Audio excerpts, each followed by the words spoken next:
So this is the latest iteration of my 12 voice polysynth build. That's voice card 1, 6 voices. That's voice card 2, 6 voices.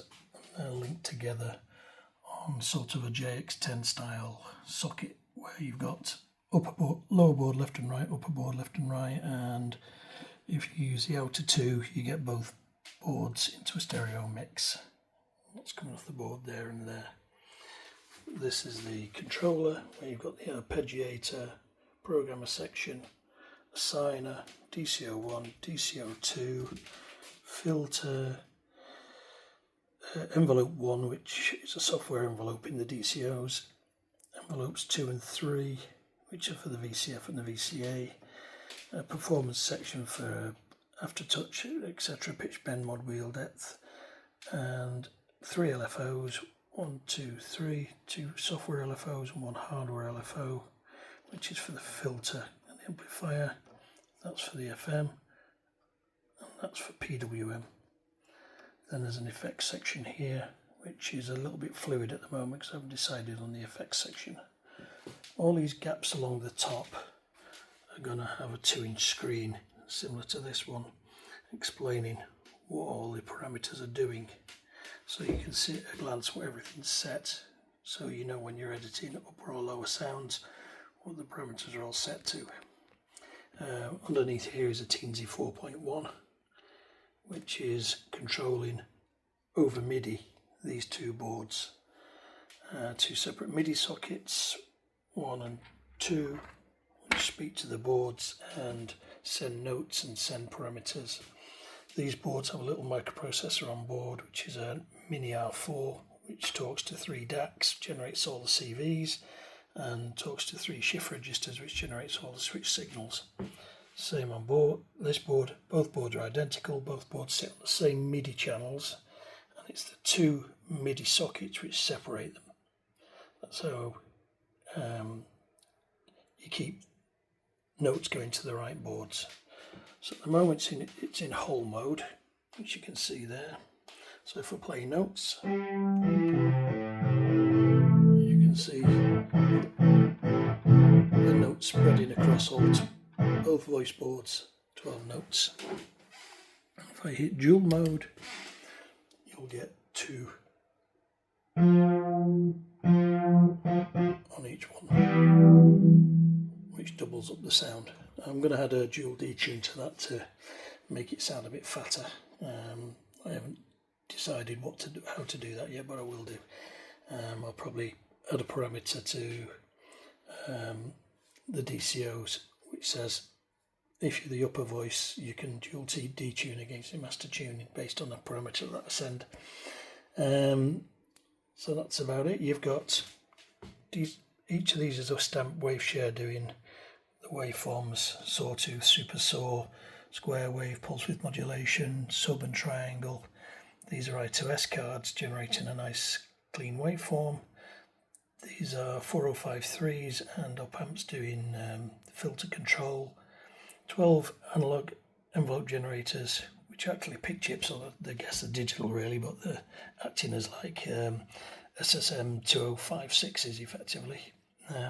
6 analog filters, which are AS3372Es, and these are configured as pole mixing filters, so you can select up to 16 variations of filter, and these 4051s here choose which filter you're using. So you've got 8 choices here, plus a pole switch here, because it doubles your choices to 16. So it's very similar to the Oberheim Matrix 12 style filters.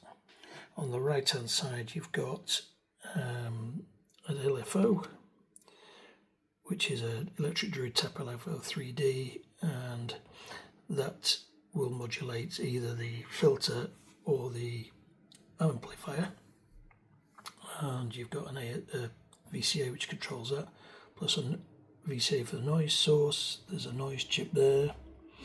There's an effects unit there, which is a FV1 multi-effects processor. It's got 8 onboard effects algorithms, and there's another 24 in these EEPROMs here. and you've got various VCAs to select the volumes of the effect and volumes of the dry signal, etc. And here you've got the volume control, which is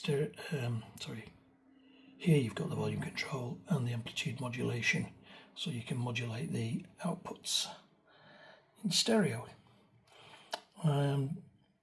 That's about it. For each board is identical. They both sit on the same MIDI channels. Each of these cards sits on voice 1, MIDI channel 1, 2, 3, 4, 5, 6 for each one, so that's 6 notes. Then common controls sit on channels 8 for the voice board and 9 for the voices. So if you send anything on channel 8 as a CC, it affects these DACs and it affects these shift registers. If you send anything on channel 9, it goes to the chips here, and they do things like setup, portamento, etc. And each card is the same, and they're separated by 2 MIDI outputs. So although they're sitting on exactly the same MIDI channel, because they're on 2 different MIDI outputs, they don't conflict.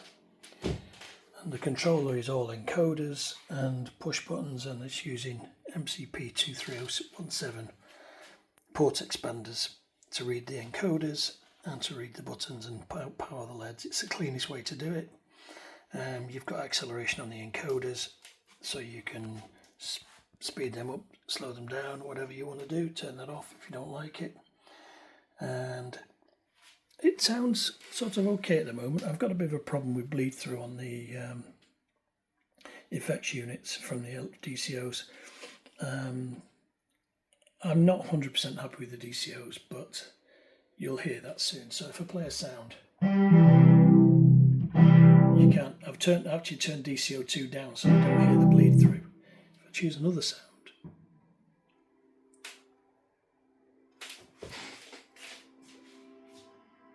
there's the bleed through. And if you listen, that's LFO2 being turned up. So there's something wrong there. But if I turn DCO2 down, it goes away. So there's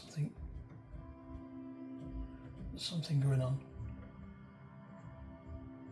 with DCO2 bleeding into the effects units, and I suspect it's the fact that this DCO here, number 5 and number 6 possibly, are too close to this effects unit. I'm not sure. So I'll have to investigate that. Anyway, back to some of the sounds. I haven't done much yet, but that's a unison sound. Again, I'm going to add some unison detune on that as well to make it a bit fatter. And you've got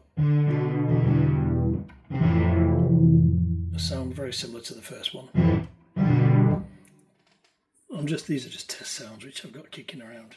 There's a nice little brass.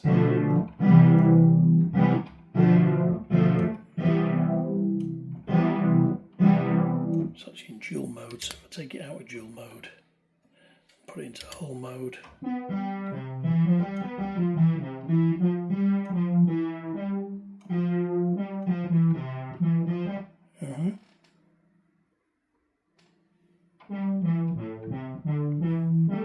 so that's an interesting one. It's a little bug I found there as I came out of dual mode from the other sound. One voice card had the old sound and the other voice card had the new sound. I recalled the voice and I got the right sound on both.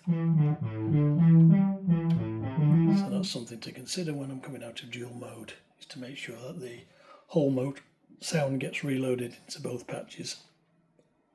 Then you've got a square wave. It's nice and clean. It's the same brass patch, I've just changed the waveform to a square wave. Now you can hear the bleed through terribly there.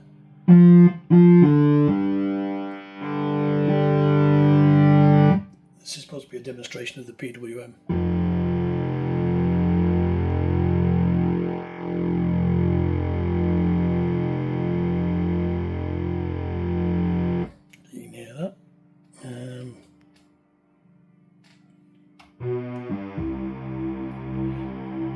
This is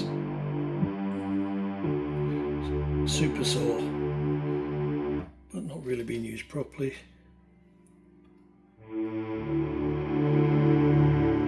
So that's patch with bleed through.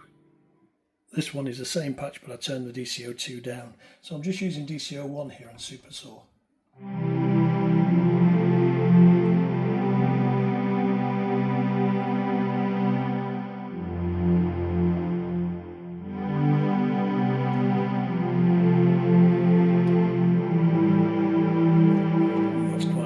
Strings. It's just basically super saw and a reverb patch.